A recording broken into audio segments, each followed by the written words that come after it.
was something I wanted. Chose not to see how they all saw me. The school's female glass. Giggling, lanky spider. That was me. Giraffe in a girdle before my class. Why didn't I see through it? The lance game. The romantic notes, bouquets of balloons.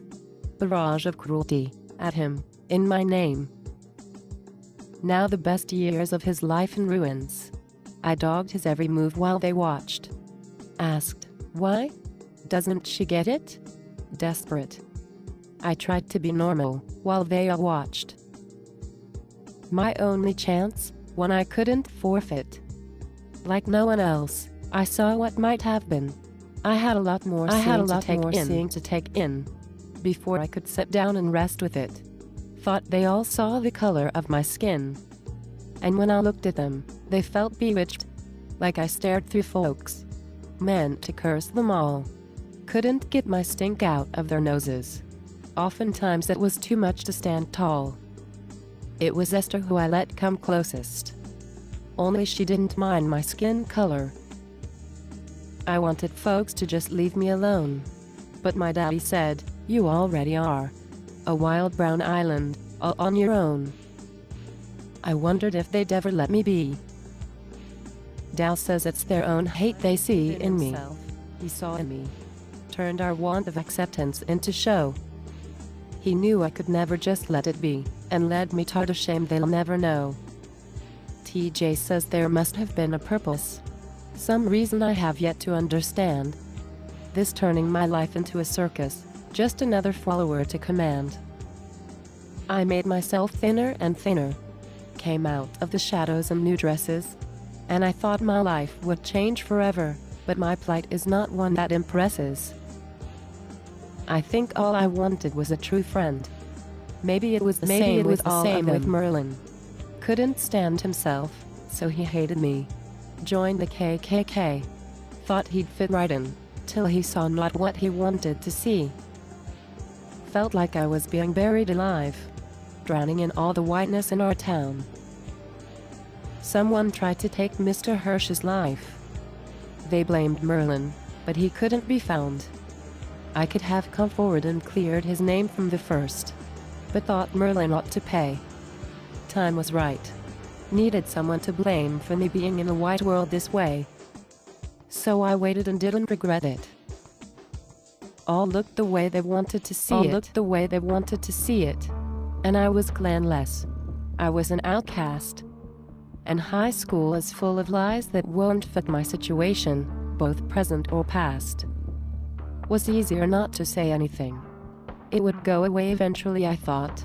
And so focused on just breathing. I wanted a friend as accessory, so I wouldn't feel and look so stupid. Just a pseudo-friend, disposable friend. So I wouldn't think about what it did.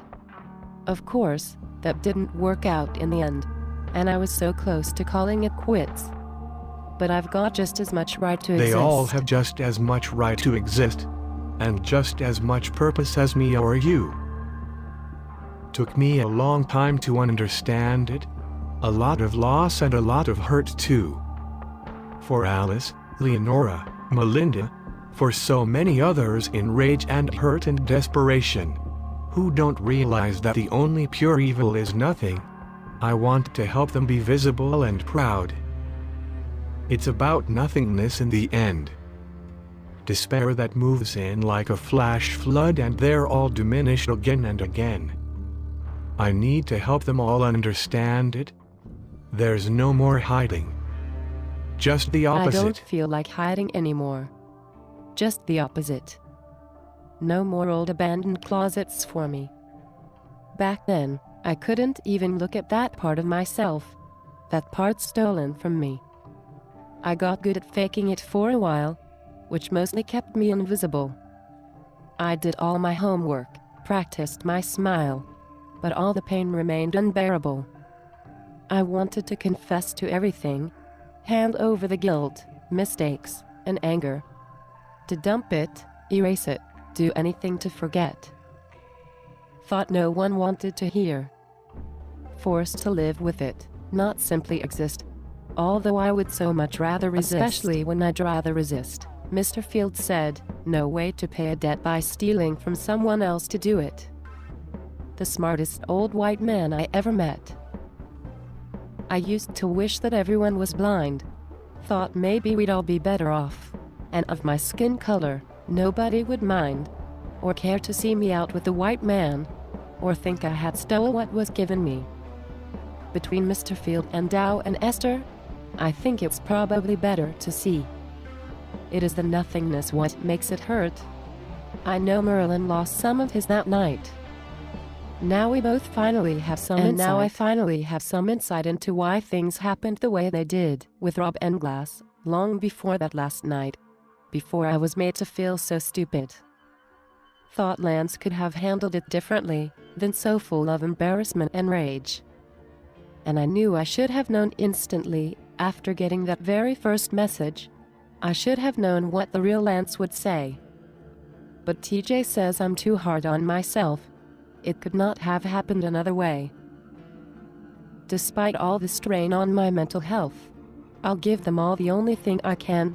A closer look at who I truly am. A closer look at who I truly am. Is exactly what Merlin got that night. Sent out to poison our well by the clan. Thought I had only given him a fright, but TJ says I gave him so much more. He said she wasn't just a colored girl, and he couldn't do what he'd gone there for. He said I wasn't just a colored girl. I don't have to feed into all the hate. Though I can't hide from all the ignorance.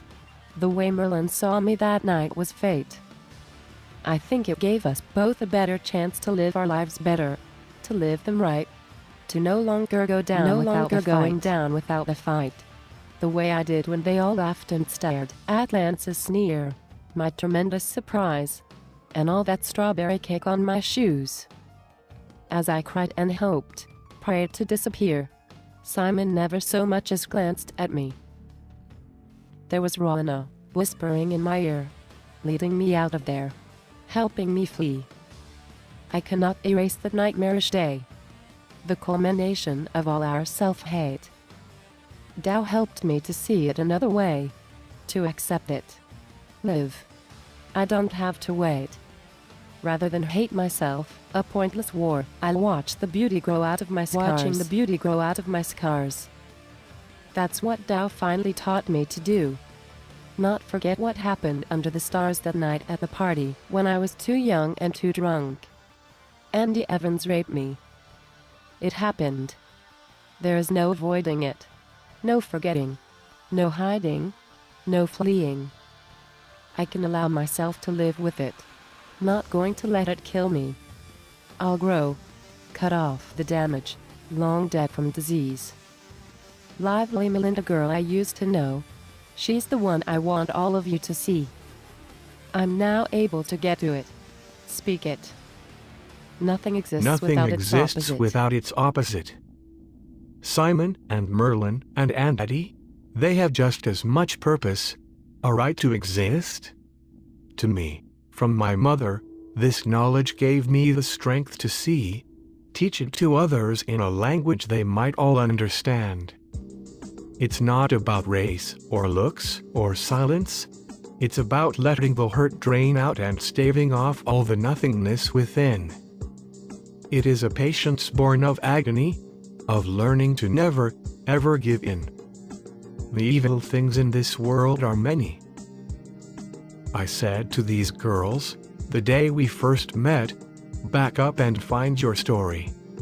Don't back up and find your story. Don't forget. And in the end I live up to my name. The Tao that knows and is everything, who tries to help others live up to the same. No good exists without the bad, no beautiful without the ugly, dark without the light. These girls, they forgot how wonderful their lives could be. They registered the pain, couldn't live alongside it, and forgot to live. Defined themselves by all that pain. No matter what a person knows, doesn't always alter what's felt. Hope they now see something they've wanted and chosen to be. Chose not to see, We have a lot more seeing to take in. Simon's hate of himself, he saw in me. And maybe it was the same with Merlin. All looked the way they wanted to see it. Yet, they've all just as much right to exist. So no more hiding. Just the opposite. Especially when we'd rather resist. And now you finally have some insight. A closer look at who we truly are. No longer staying down without a fight. Watching the beauty grow out of our scars. Nothing exists without its opposite. Back up and find the story. Don't forget,